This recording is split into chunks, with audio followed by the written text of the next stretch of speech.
Good afternoon, everybody. Today I want to speak briefly about two issues that matter most to me and matter most to the American people: creating jobs and economic growth on which our country's prosperity depends.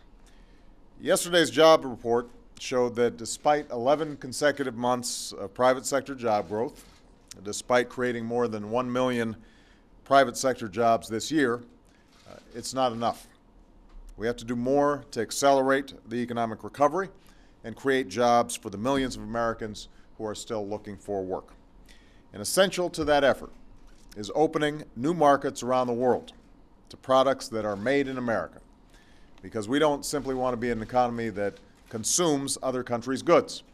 We want to be building and exporting the goods that create jobs here in America and that keeps the United States competitive in the 21st century. That's why today I am very pleased that the United States and South Korea have reached agreement on a landmark trade deal between our two countries. I'm joined this morning by my outstanding U.S. Trade Representative, Ambassador Ron Kirk, as well as Michael Froman, who was one of our lead negotiators. As you'll remember, we did not finalize this agreement on my recent visit to South Korea, and I didn't agree to it then for a very simple reason. The deal wasn't good enough. It wasn't good enough for the American economy, and it wasn't good enough for American workers. As I said in Seoul, I'm not interested in signing trade agreements for the sake of signing trade agreements. I'm interested in agreements that increase jobs and exports for the American people, and that also help our partners grow their economies. So I told Ron and our team to take the time to get this right and get the best deal for America. And that is what they have done. The agreement we're announcing today includes several important improvements and achieves what I believe trade deals must do. It's a win-win for both our countries. This deal is a win for American workers, for our farmers and ranchers. It will increase exports of American agricultural products. From aerospace to electronics, it will increase our manufacturing exports to Korea, which already supports some 200,000 American jobs and many small businesses. In particular, manufacturers of American cars and trucks will have much more access to the Korean market. We'll encourage the development of electric cars and green technology in the United States, and will continue to ensure a level playing field for American automakers here at home. In short, the tariff reductions in this agreement alone are expected to boost annual exports of American goods by up to $11 billion. And all told, this agreement, including the opening of the Korean services market, will support at least 70,000 American jobs. It will contribute significantly to achieving my goal of doubling U.S. exports over the next 5 years. In fact, it's estimated that today's deal alone will increase American economic output by more than our last 9 free trade agreements combined.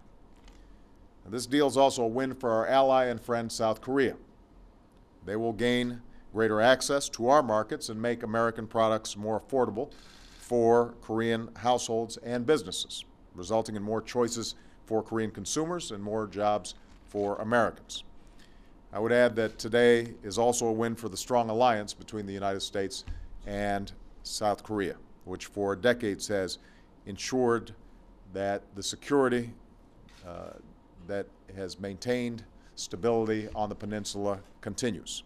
It's also allowed South Korea its extraordinary rise from poverty to prosperity. At a time in which there are increasing tensions on the Korean peninsula following the North's unprovoked attack on the South Korean people, today we are showing that the defense alliance and partnership of the United States and South Korea is stronger than ever. I'm especially pleased that this agreement includes groundbreaking protections for workers' rights and for the environment.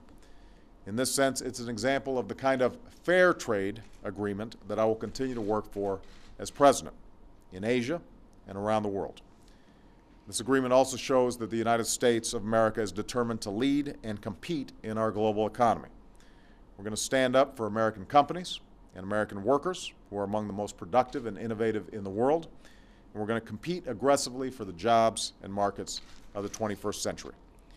Now, reaching this agreement was not easy, but I want to give special thanks to my partner, South Korean President Lee, for his commitment to a successful outcome.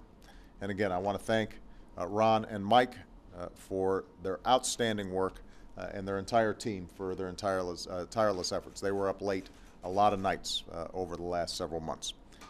We're going to continue to work with our Korean partners to fully implement this agreement and build on our progress in other areas, such as ensuring full access for U.S. beef to the Korean market.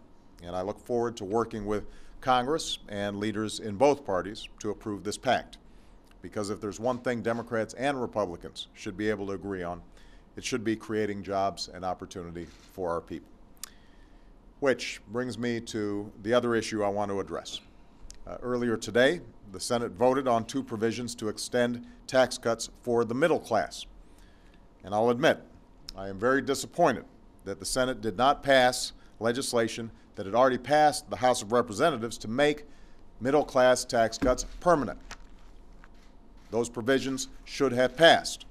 I continue to believe that it makes no sense to hold tax cuts for the middle class hostage to permanent tax cuts for the wealthiest 2% of Americans, especially when those high-income tax cuts would cost an additional $700 billion that we don't have and would add to our deficit.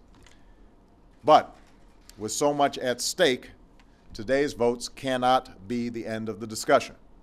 It is absolutely essential to our hardworking middle-class families and to our economy to make sure that their taxes don't go up on January 1st. I've spoken with the Democratic leadership in Congress, and I look forward to speaking with the Republican leadership as well. And my message to them is going to be the same. We need to redouble our efforts to resolve this impasse in the next few days to give the American people the peace of mind that their taxes will not go up on January 1st.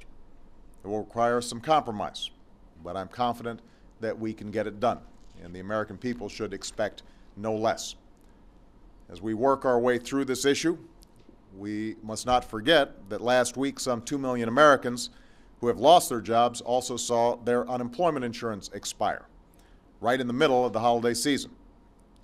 And that's not how we should do business here in America.